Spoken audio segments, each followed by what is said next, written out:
The apple does not fall far from the tree. Yes, I am my mother's child. I learned most everything observing her and listening to her. She would do a lot of spells and witchcraft type things, and I was present for most of what she was doing and sharing.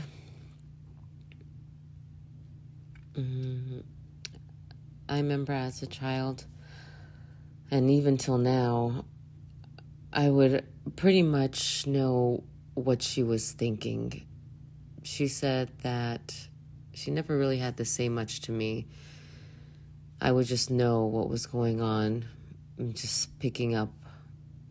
She would say I had very telepathic abilities, very strong telepathic abilities to read her mind and never have to communicate much. In fact, I really did not communicate much as a child. I was very late to speak. I was about 3 or 4 years old when I started speaking.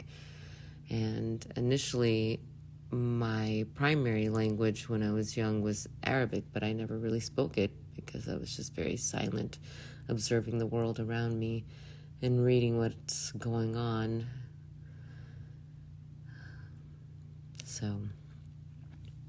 But yes, the apple does not fall far from the tree. Those things that she would do, I've grown to know them very well because I grew up around it, so of course I know what it is. I'm very familiar with it, coming from that old part of the world. And everyone in the family also was very familiar, or is still very familiar, those who are still around. So this is the language we spoke in the home. I recall my first out-of-body experience when I was 2 years old. And I do recall even seeing that cord when I was 2 years old. As I got older, my interest grew into reading things about out-of-body experiences and reincarnation. When I was about 6 or so, I would have this repeated dream of Atlantis and its destruction. And in the dream, I was a little child holding on to my mother's hand, running down the street with people screaming all over the place, and lava and fire and water, and it was very chaotic. And I would have this repeated dream over and over and over from the ages of 6 to 7. I never really understood it, and one day I was in the library and I was looking around and I came across a book about Atlantis, and it hit a nerve. I felt so familiar, and that's how I refer to it now. I was dreaming about a past life experience that I had in another part of the world or another time. Who knows exactly?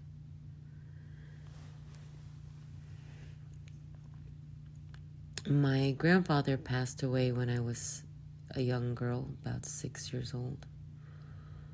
And his presence was always around, so much so that when I was 18, I was outside playing with a kitten I had just got in our yard, and this was in the Middle East. And a friend of the family came by and saw me outside with the cat and asked me to get in the car with them, and I refused to. I was busy, and he grabbed my cat and threw my cat in the trunk of the car, forcing me at that point to get in the car so I can get my cat, because if I didn't get in the car, I wasn't going to get my cat now. So I get in the car, and he drives off out into the desert, and wanted to have his way with me.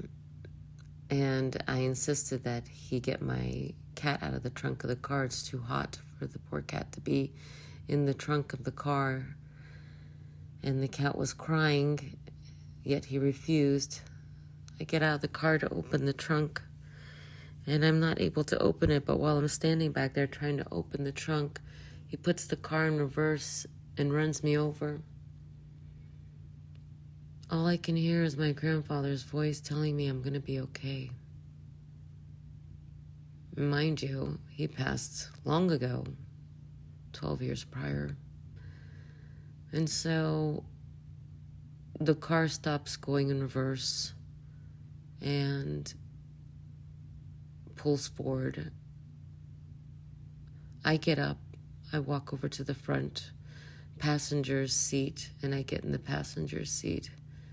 And I open up the glove compartment, and there in the glove compartment is this screwdriver. And I tell this guy, if he doesn't take me home right now and give me my cat, I'm going to stab him to death and leave him in the desert. The guy was shocked.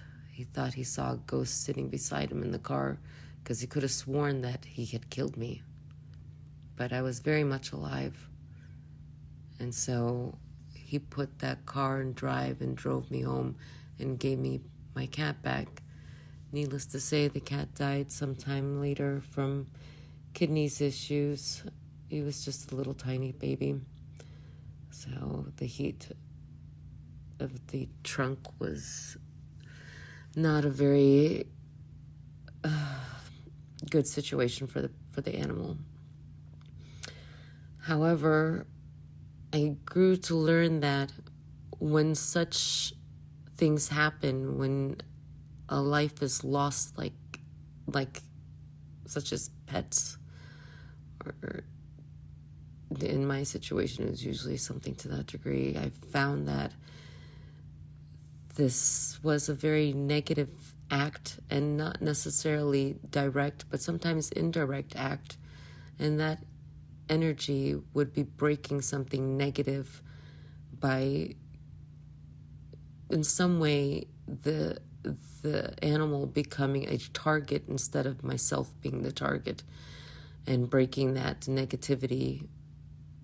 So I'm very mindful about my pets and about those around me, watching them to be very careful that they never go to that degree. But in some cases, there have been very profound incidents where things like that have happened, and when they do, it does release a very toxic, negative energy that was in the atmosphere.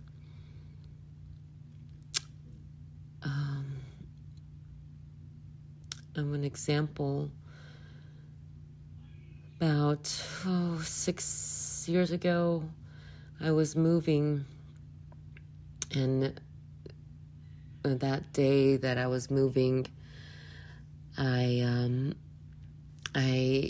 cat insisted he wanted to go in the backyard, so I let him out to play in the backyard, and then I called him to come back in, but he didn't come back, and I had to move, so I moved and came back, kept calling him and looking for him, and still no sign of him.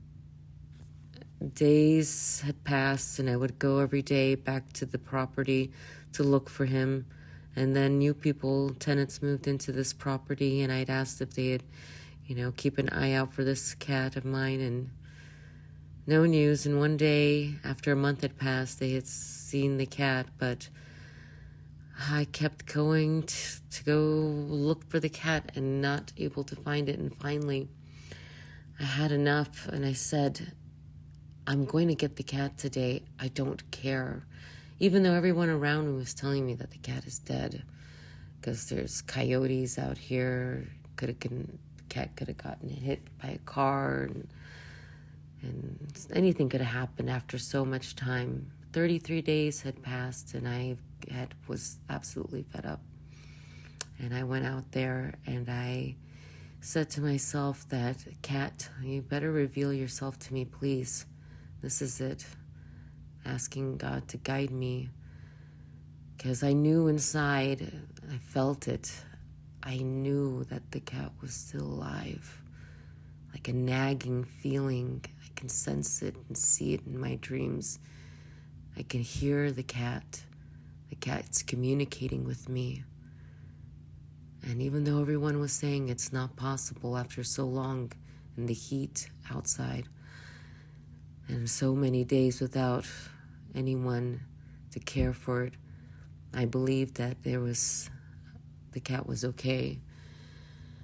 And I had asked so many people every day that I would walk around and ask and look, and no one had seen the cat, thinking that maybe someone had found the cat and was taking care of it, but no posters and using the internet and social media to see if anyone had come across it, even sites, for lost pets.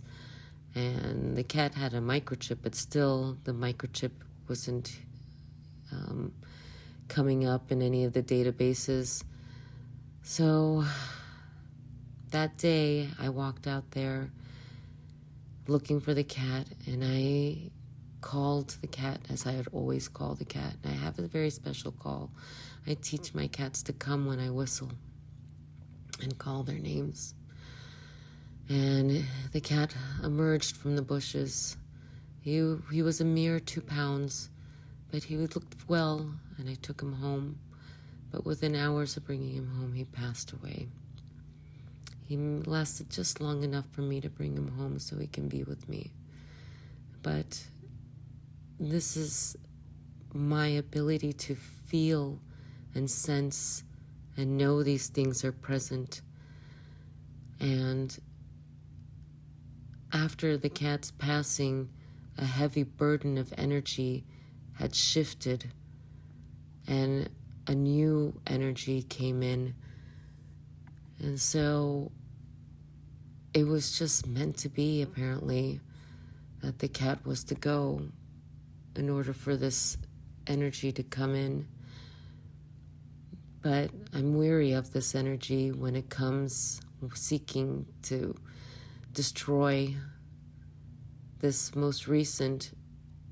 It pretty much has taken me, and I'm still weakened by it and fighting it and hoping that it passes here soon, and being mindful of everything that is alive around me, hoping that nothing happens to those around me that I care for. Yes, there's a price to pay for that negativity, but I'm familiar with the energy. I'm familiar with the magic. I know what it is. And you can see it also in the astrology, which I'll catch up with next time. But I see it with an aspect, a conjunction of Mercury and Jupiter in charts where I feel that this is a sign of magic. All right. If you have any similar experiences you wish to share with me, please email me. You can find my email below. Thanks.